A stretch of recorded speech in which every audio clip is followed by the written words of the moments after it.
We are absolutely rolling with the Locky Trinity and Locky two-step parlays.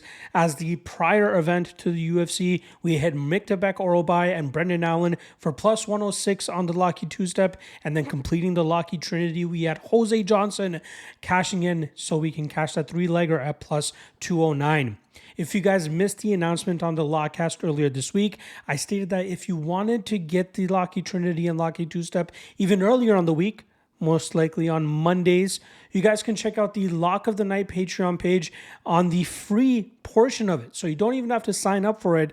Just check out the free portion of it, and I'll have it every Monday for you guys, so you don't have to wait until Thursday or Friday when I normally drop this free video for you guys. But if you want to get in on the early lines, possibly get better lines, you are able to do that. Unfortunately, this week, I did drop it earlier this week, and one fight did fall off this morning, which did affect the Locky Trinity and Locky two-step. Thus, I am readjusting it so that we can get it back out there for you guys and actually have three legs to work with.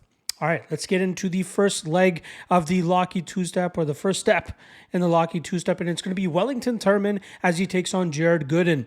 This is a matchup where we have a striker versus grappler, but the grappler is improving in his striking realm, and I feel like he has made enough improvements to deal with the power punching style of Jared Gooden.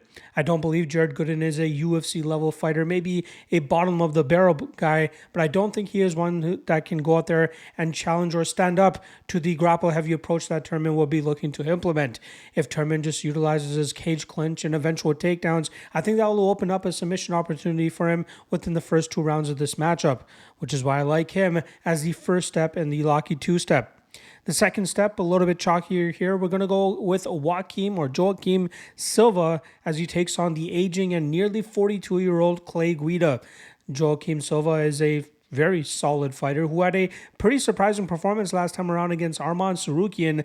Although he dropped that fight at the first and third round, he had a solid second round where he put some big damage on Sarukian and nearly finished him with a minute left in that second round.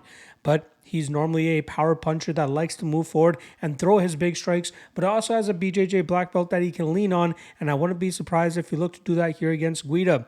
Guida has been pretty decent on and off and has managed to keep his roster spot in the UFC for a long time because he's always avoided longer than 2 fight winning streaks or losing streaks. But I think he's going to end up taking another loss here this weekend, as the younger, more explosive and powerful Joaquim Silva should be able to knock him out within 2 rounds. If you guys put those two guys together right now, you guys can get minus 108, nearly plus money there. But I feel pretty good about both of those spots, which is why I would trust them as the first 2 spots in this Locky Trinity or Locky two-step.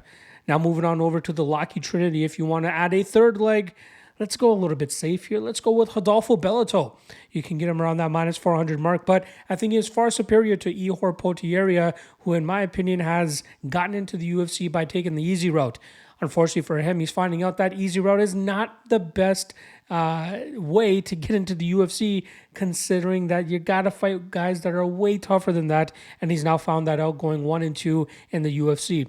His only win is against a retiring Shogun who he was able to knock out in the last minute of that first round, but I think that Bellator will provide way more resistance than Potieria is accustomed to, and that will allow Bellator to eventually finish him within a round or so. So if you want to add in Rodolfo Vieira to complete the Locky Trinity, you'd be looking at plus 135. There you guys go. Another free parlay for you guys. Hopefully we can keep the positive momentum rolling into next week's UFC Vegas 83 card, I believe it is. Good luck on all your action this weekend, folks, and I'll see you guys later this evening for the 3 best prop bets. Peace.